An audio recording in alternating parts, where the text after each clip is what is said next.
Hey everyone, welcome back to the channel, and if you're new, welcome. My name is Adelina and I make videos about living in this tiny house on wheels and living a more intentional life. Today I am making chili because that's what I'm craving, and it's chilly, it's cold outside, and so obviously chili is very hearty and warming. The full recipe will be down below in the show notes. So let's show you the ingredients and then we'll come back to start the prep. Here's what we need for our chili. 3 cans of beans, whatever beans you want.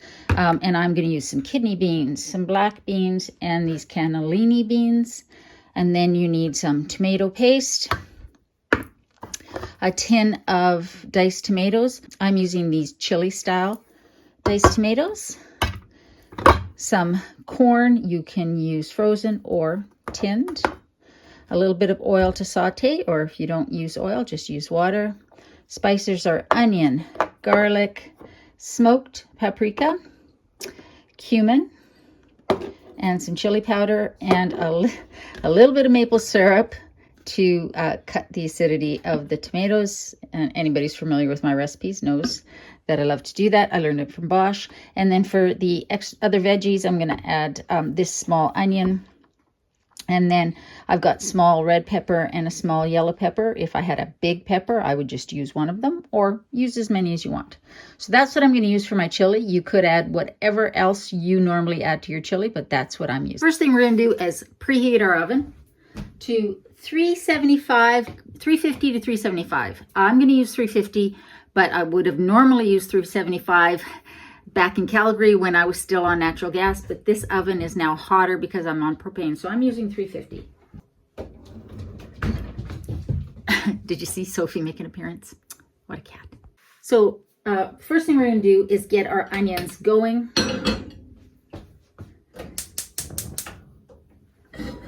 So to a Dutch oven or a heavy saucepan or soup pan, a heavy bottom pot.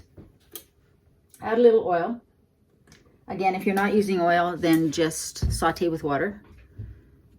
And add your onions. And actually, I'm going to add my peppers as well. I've gone ahead and diced everything because I'm making 2 recipes and I kind of don't want to make this video super long. So I've diced my onion and my peppers into nice little pieces. We don't want them super, super fine because we want some body, some chunkiness to this chili.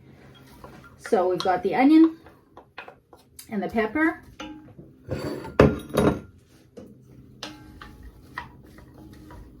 what I'm going to do is I'm going to let that saute until it gets a little softened. But we're going to be simmering this on the stove for quite... Sophie's a little squirrely today. Apologize for that. We're going to be letting this simmer nice and low on the stove for quite a long time. You could probably also put it in your oven if you wanted to and let it cook nice and low, but that's not what we're going to do.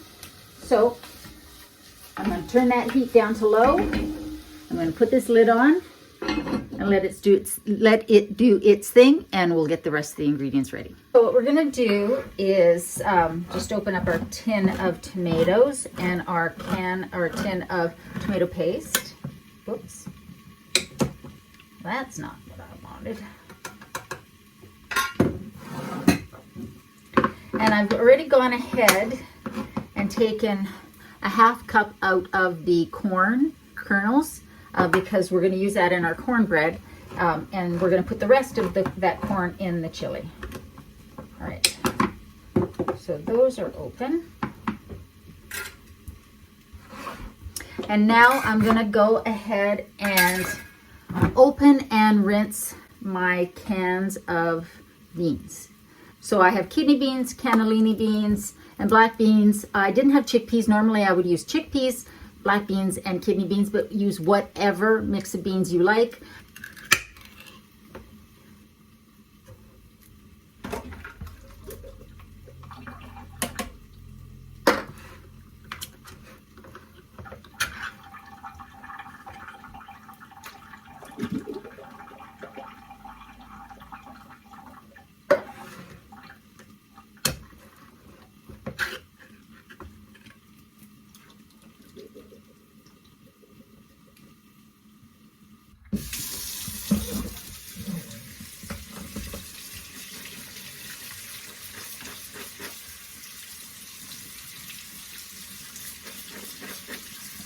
So I'll let those sit and drain. So in the meantime, let's get our spices all measured out. Obviously, you can adjust your spices to your taste, but because the tin of tomatoes that I got is chili seasoned already, I'm not going to overdo the spices that I'm adding to it. But if you have plain tinned tomatoes that you're using, you may want to double up these spices. So pretty straightforward. Oops, we're going to use a teaspoon of garlic powder. Nice rounded teaspoon, apparently. A teaspoon of onion powder.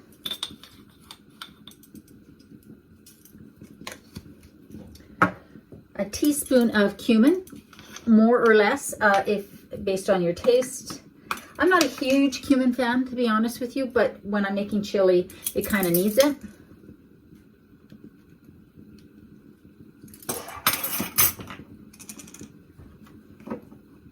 And then I'm going to start with 1 teaspoon of chili powder.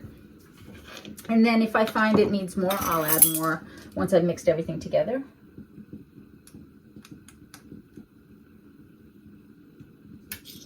And now for the smoked paprika, I'm going to do a big heaping tablespoon.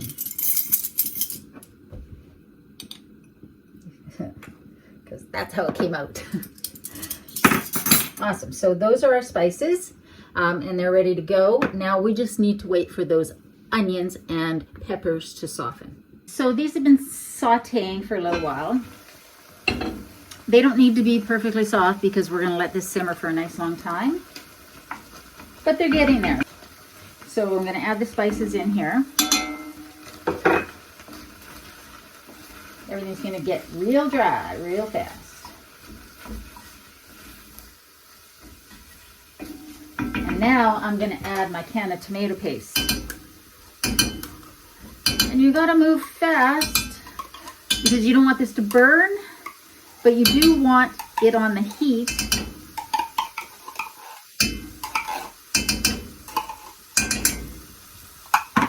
Because you want the tomato paste to get almost a little caramelized.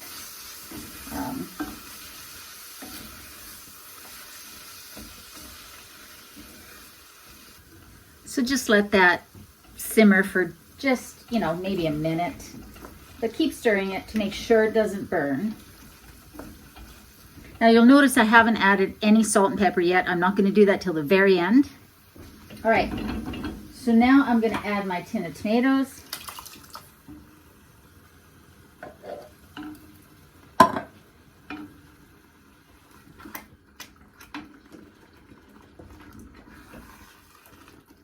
I like a nice thick chili. I know some people prefer a more waterier texture. If that's the case, then maybe you only put in half a can of the tomato paste and add a little veggie broth. Okay, so turn that down low. Let's put in the beans.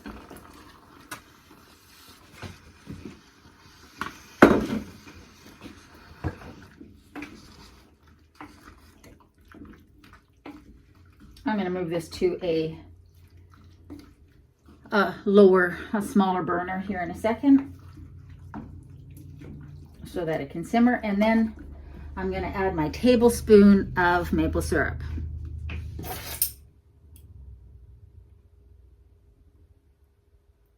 It will not give it a sweet or a maple flavor, I promise. It's just to cut the acidity of the tomatoes and the tomato paste. And then let's add the rest of that corn because we don't want to waste. We're going to be using half a cup of this for our cornbread, so we might as well put the rest in the chili. All right.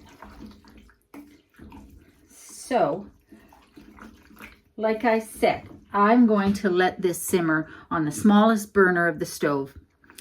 And I'm going to try and let it simmer for like 45 minutes, maybe even an hour. I'm going to stir it every once in a while, add a little veggie broth if needed, if it gets too thick and starts to stick to the bottom.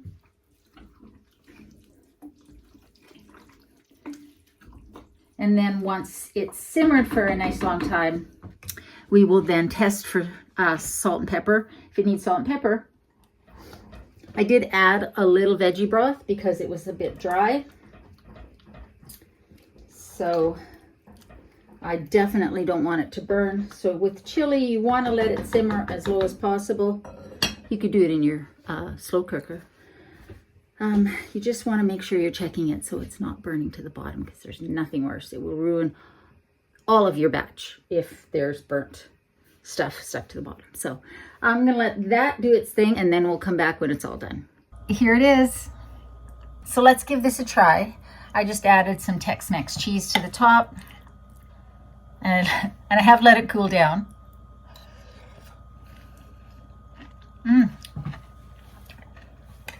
It's perfect. So it makes a huge batch, as you see. So make sure that you freeze some if you make the whole batch, or just make a half batch of the recipe. But this is super easy. You saw how fast that was. You cut up an onion and pepper, and then the rest is just throw everything in the pot, let it simmer a nice long time. So I've let this simmer about an hour on the lowest setting I could, so that all the flavors will melt, and tomorrow it will taste even better. I'll be uploading this on Wednesday, but it's Sunday night, so I'm going to go sit down, watch some Netflix, eat my dinner, and then just have an early night. I hope you're doing well. I hope you're staying safe. Remember, in a world where you can be anything, eat good food and be kind. I love you. I'll see you next time.